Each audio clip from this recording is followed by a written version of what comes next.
Financial times का कहना है कि कनाडाई अधिकारियों ने मौखिक रूप से अपने भारतीय समकक्षों को हत्या में भारतीय खुफिया एजेंसियों की संलिप्तता के सबूत पेश किए, लेकिन भारत ने जांच में सहयोग करने से इनकार कर दिया।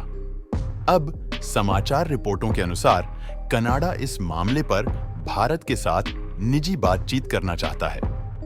इस बीच जस्टिन ट्रूडो भारत के साथ मजबूत संबंध बनाने की इच्छा के बारे में बड़बड़ा रहे हैं। आखिर क्यों किसी सरकार को ऐसी जांच को आगे बढ़ाने के लिए सहमत होना चाहिए जहां दूसरी सरकार मौखिक सबूत पेश करती है कि पूर्व सरकार हत्या में दोषी है?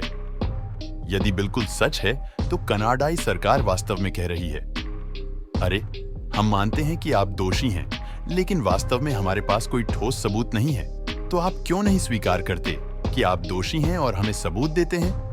भारत के किसी गांव में एक सब इंस्पेक्टर उससे बेहतर करने की कोशिश करेगा।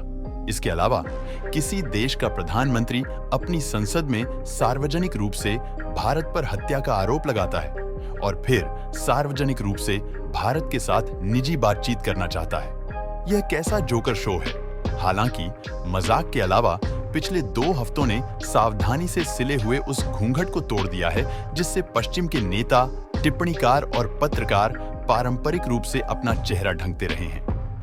वह पर्दा अचानक फट गया है और गहरे बैठे श्रेष्ठता की भावना, उत्तर औपनिवेशिक हैंगओवर और नस्लवाद उजागर हो गए हैं और एक प्रकार का अस्तित्व संबंधी भ्रम।